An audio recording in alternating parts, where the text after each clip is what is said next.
I've been thinking about how I handle criticism. Honestly, I get defensive when someone points out my flaws.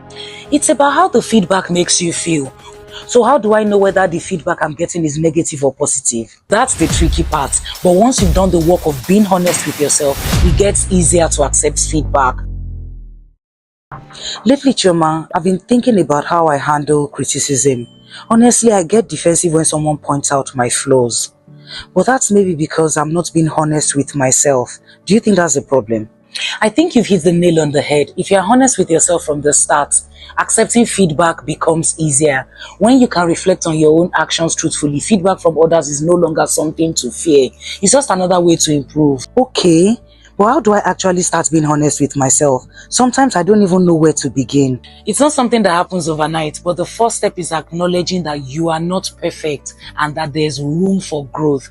Being honest with yourself means looking at your actions and behaviors without making excuses.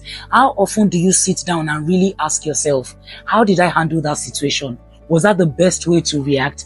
What can I do better next time? That's the starting point. Oh, so you're saying I should face my mistakes and not brush them aside? Exactly. Being honest with yourself doesn't mean criticizing yourself. It just means looking at your actions with a clear mind and understanding where you can improve. Once you start doing that, growth will come naturally. Okay, so after being honest with myself, how do I start reflecting in a way that helps me grow? It's all about taking time to pause and assess your actions. For example, after an argument or a difficult situation, instead of blaming others right away, ask yourself, what part did I play in this? Could I have done something differently? How can I handle it better next time? It's about taking responsibility for your actions and learning from them. Oh, so it's about being accountable for how I show up, even if things don't go as planned? Yes, and that's what self-reflection is all about. It helps you look at yourself without judgment, just a desire to grow and improve. And that's where being your own critic becomes so powerful. You can evaluate your behavior without anyone else having to do it for you. All right, so I've been honest with myself and reflecting on my actions.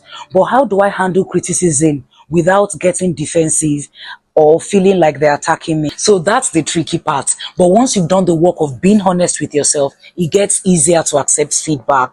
When someone gives you criticism, instead of rejecting it immediately, ask yourself, is there some truth in what they are saying? Does it match with what I already have reflected on about myself? It's about being open to seeing the truth, even when it's hard to hear. So it's not about liking the criticism. It's about seeing if it aligns with what I already know about myself. Exactly. But remember, not all criticism is helpful. Constructive criticism is meant to help you grow, even if it's uncomfortable. Destructive criticism, however, has no solution. It's just about pointing out your flaws without offering a way to improve. So how do I know whether the feedback I'm getting is negative or positive?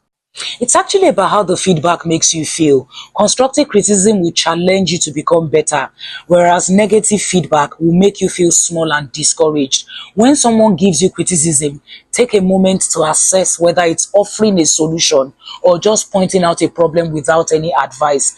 Positive criticism will inspire action and help you move forward. So if the feedback doesn't help me improve or doesn't leave me feeling motivated, then I know it's not constructive, right?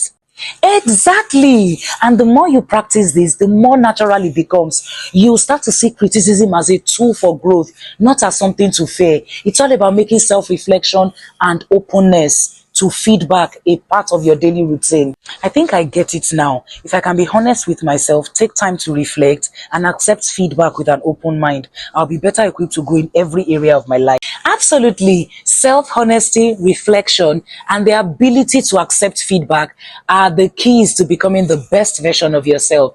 Be your own critic and watch yourself transform into the person you are meant to be. So remember, stand tall, be bold, own your story. You are the main character. Subscribe to my YouTube channel and turn on post notifications so you don't miss out on the next episode. See you in the next video.